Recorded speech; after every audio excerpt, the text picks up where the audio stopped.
Today, we're talking about Rhode's Summer Collection, and honestly, this launch has sparked way more conversation than I expected. Not because the products are particularly controversial, and not because Rhode is going somewhere we've never seen before, but because the comment section has become an absolute battlefield. Some people are excited, some people think Rhode is becoming Glossier 2.0. Others think the new highlight milk looks suspiciously similar to Chanel's highlighting fluid, and then there's an entirely different conversation happening around the brand itself, with consumers questioning whether Rhode feels different now that Hailey Bieber is no longer the owner, despite remaining heavily involved as creative director. So today we're going to break down the products, discuss the criticism, and talk about whether Rhode is entering a brand new era as a beauty brand. Before we get into the controversy, let's actually look at what Rhode is launching, because there are 3 new products to the lineup. The first new product is the Pocket Bronze, which retails for $25. This is Rhode's new cream bronzing stick, and honestly it feels like Rhode's most obvious launch ever. Ever since the Pocket Blush became one of the brand's biggest hits, people have been asking for a pocket bronzer. So Pocket Bronze comes in 7 shades: Pebble, Sip, Sunbed, Bake, Shade, Drench, and Anklet. The formula is designed to be creamy, blendable, and easy to use, fitting perfectly into Rhode's philosophy of effortless makeup that anyone can apply in seconds. And from a brand strategy perspective, this launch makes complete sense. Bronzer is one of those products that naturally fits into Rhode's aesthetic. Healthy skin, sun-kissed skin, minimal makeup, that effortless summer glow. And it's actually surprising it took Rhode this long to launch one. And one thing I do appreciate is that Rhode didn't stop at 3 or 4 shades. Now 7 shades isn't exactly industry leading, but it does appear that the brand made a conscious effort to cater to a wider range of skin tones. Looking at the campaign imagery and swatches, deeper complexions actually seem to have bronzers that will create dimension instead of disappearing completely into the skin. And unfortunately that is still something that many brands struggle to get right. So while Pocket Bronze isn't exactly groundbreaking, it feels like a smart addition to the lineup. Next up we have the Pocket Brush that retails for $27. So this is Rhode's first makeup brush, and it's designed specifically to work alongside the Pocket products. Now, if I'm being completely honest, this is probably the least exciting product in the collection. I mean, it's a brush, and there's only so much commentary you can give about a brush.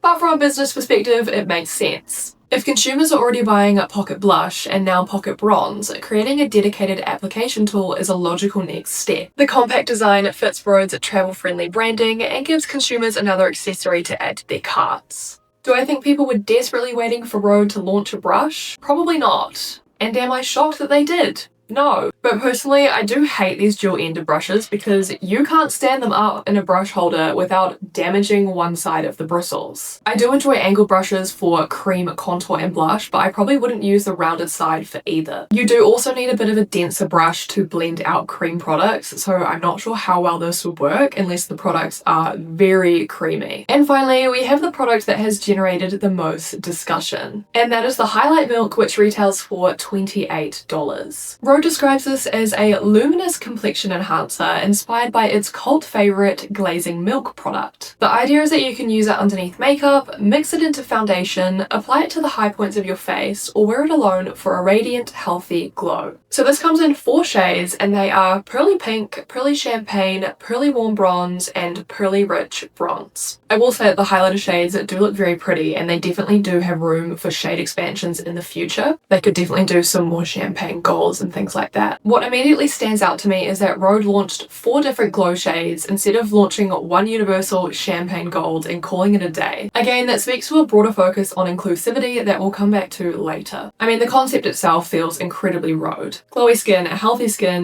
minimal effort, maximum radiance. If someone had asked me 6 months ago what Rhode's next complexion product would be, a liquid highlighter would be near the top of my predictions. The issue is that consumers immediately started comparing it to something else. And that's where the Chanel conversation begins. One of the biggest criticisms I've seen online is that the highlighting milk looks suspiciously similar to Chanel's highlighting fluid. And honestly, I understand why people are making that comparison. Both focus on a skin-like glow rather than glitter, both can be mixed into complexion products, and both are marketed as multi-use radiance enhancers. Hailey has also shown in multiple videos how she likes to mix the Chanel highlighting drops into the glazing milk to add a glowy finish. But here's where I think the this gets a little bit complicated because liquid highlighters are not a new category. Chanel didn't invent them. Charlotte Tilbury has them, Say has them, Rare Beauty has them, the list goes on. Dozens of brands have created some version of a liquid glow booster over the years. What Rhode has done is take an existing category and adapt it to fit the Rhode aesthetic. Could they have pushed the concept further? Absolutely. Could they have introduced something more innovative? Maybe. But I don't think launching a liquid highlighter automatically means they're copying Chanel. To me, it just sounds like Hailey took inspiration from a product she loved using in her own routine and formulated it into something she could use for Rhode. Another criticism that appears every single time Rhode launches something is the comparison to Glossier. And honestly, I do understand why people make that connection. Both brands focus on minimalist beauty. Both brands prioritize skin over heavy makeup. Both embrace cream products. And both sell the idea that makeup should enhance rather than transform. The similarities are obvious. But I think the conversation gets more interesting when you actually look beyond the packaging, because Rhode and Glossier aren't identical. In fact, one area where Rhode has arguably improved the formula on is inclusivity. Historically, Glossier has received criticism for not always delivering the strongest shade ranges, particularly during its earlier years when the brand was focused on that your skin but better aesthetic. Some launches felt very clearly designed with lighter skin tones in mind first, with deeper complexions feeling like an afterthought.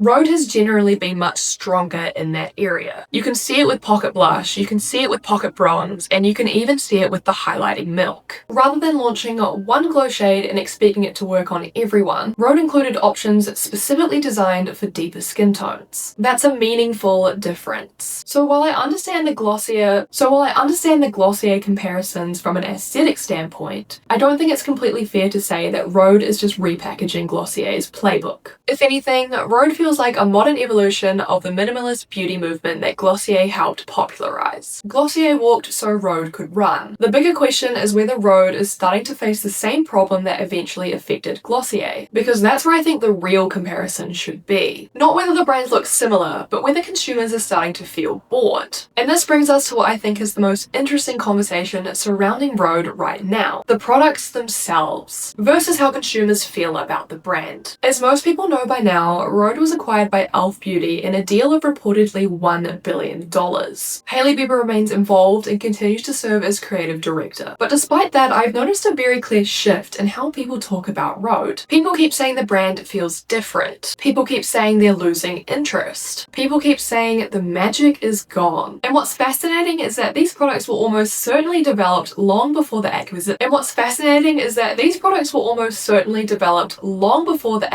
Was finalized. The formulas didn't suddenly change overnight. The packaging didn't suddenly change overnight. Yet consumer perception has clearly shifted. And that's because beauty isn't just about products. It's about storytelling. Part of Rhode's appeal was that it felt founder-led. It felt personal. It felt like Hailey's vision. Her taste, her aesthetic, her recommendations. Now consumers know there's $1 billion corporation behind the scenes. And whether that's fair or not, some people seem less emotionally connected to the brand because of it. Again, not because the products changed, but because the story changed, and perception matters a lot. Personally, I don't think Rhode's biggest problem is copying Chanel. I don't think Rhode's biggest problem is being compared to Glossier. And I don't think Rhode's biggest problem is the e.l.f. acquisition. I think Rhode's biggest challenge is maintaining excitement. When Rhode first launched, everything felt fresh. Glazing milk felt fresh. The peptide lip treatment felt fresh. Pocket blush felt fresh. Now every launch seems to be met with the same question: haven't I seen this before? And that's a difficult problem to solve when your entire brand identity is built around minimalist beauty. How many different ways can you reinvent glowing skin? How many different ways can you reinvent effortless makeup? Eventually, every launch starts feeling like a variation of the same concept. And that doesn't mean the products are bad. In fact, I think Pocket Bronze will probably end up being one of Rhode's best launches. But being good and being exciting are two very different things. I think it's actually one of Rhode's most most logical launches. A bronzer makes sense, a brush makes sense, a highlighter makes sense. Everything fits the brand. The question is whether making sense is enough. Because consumers today don't just want good products. They want innovation, they want surprise, they want something that they've never seen before. And judging by the comments, that's where Rhode is facing the biggest challenge. But now I want to hear your thoughts. Are you excited about the Rhode Summer Collection? Do you think the highlight milk looks too similar to Chanel? Do you think Rhode is becoming Glossier 2.0? And has your opinion of the brand changed since the e.l.f. acquisition? Let me know your thoughts in the comments down below. Well, I'm going to finish the video off here. Thank you so much for watching. If you liked the video, give it a thumbs up and subscribe if you want to see more content from me. And if you want to see any other looks that I don't create here, check out my Instagram at makeupwithalex. All of my social medias are linked down below. Once again, thank you so much for watching, and I hope to see you in the next one. Bye!